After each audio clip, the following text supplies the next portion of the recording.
Kahit hindi naman abroad, dito mismo sa Pilipinas, marami ng magagandang lugar. At isa nga sa magagandang lugar dito sa Luzon na kayang lakbayin from Metro Manila, kayang i-drive.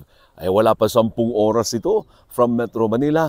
Welcome to Atok, Benguet. Kita nyo naman, nakaka-relax po yung lugar.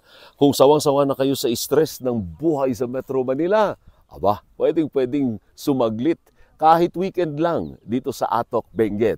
And this place is Hates Place. Isa sa mga paboritong puntahan ng mga turista dito sa Benguet. Okay. So after TV Patrol anchoring, bumiyahe na kami papuntang Atok. Siyempre dumaan kami ng NLEX muna, SCTEX, tapos TPLEX, bago nakarating ng Baguio City, kung saan mahigit 1 oras pa ang biyahe papunta sa accommodation namin sa Atok. You can actually do this in daytime kung kaya naman ang schedule ninyo. Pero kami, nag-decide na gabi umalis. Kaya ayun, mga pasado 3:00 ng madaling araw na kami nakarating sa aming accommodation. Tanghali na kami, nagising the next day, napagod. Pero malamig pa rin, siguro mga 15 degrees. At ito ang itsura ng Hates Place sa umaga. At dahil kasama namin ang cameraman kong si Rick Dizon, aba, may pa-drone ang lolo ko. Iba rin palang effect pag may pa-drone, parang pelikula. The view of the mountains, flower and vegetable farms, plus the cool weather is just relaxing. At talagang nakaka-recharge kung galing kayo ng syudad. Kaya yan tuloy, nawili ng todo si Rick sa pagpapalipad ng kanyang drone. Kasi maganda nga naman. Sa mga mahihilig sa flowers, lalo na po yung mga oldies, pati na rin yung mga mahihilig mag-emote, naku, pang Instagram o TikTok, ang daming ganung lugar sa Atok.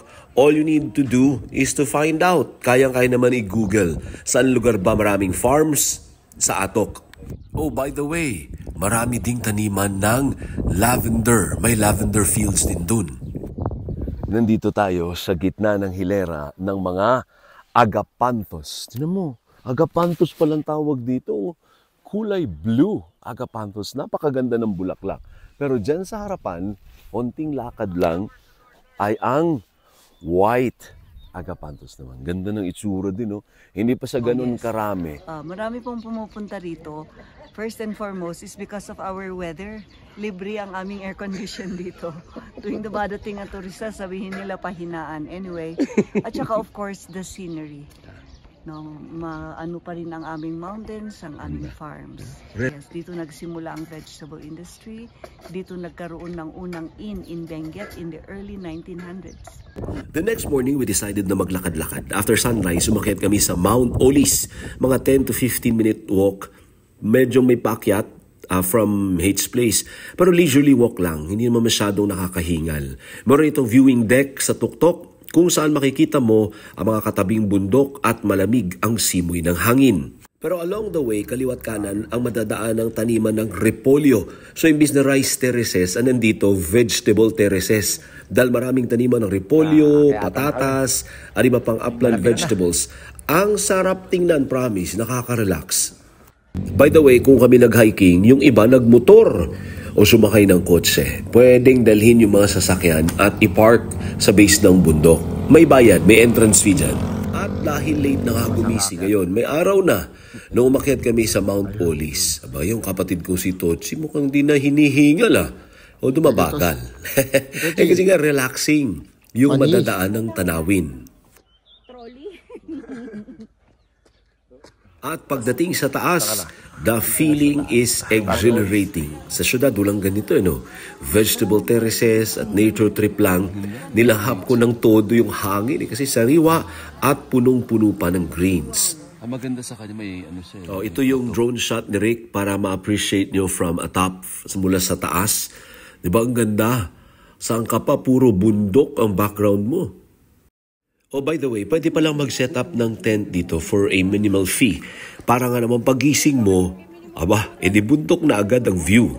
Pagbaba, sinilip din namin ang Sakura Park na tantad din ng sangkaterbang variety ng mga bulaklak. As usual, hindi ko na naman alam yung pangalan nitong mga flowers at halaman.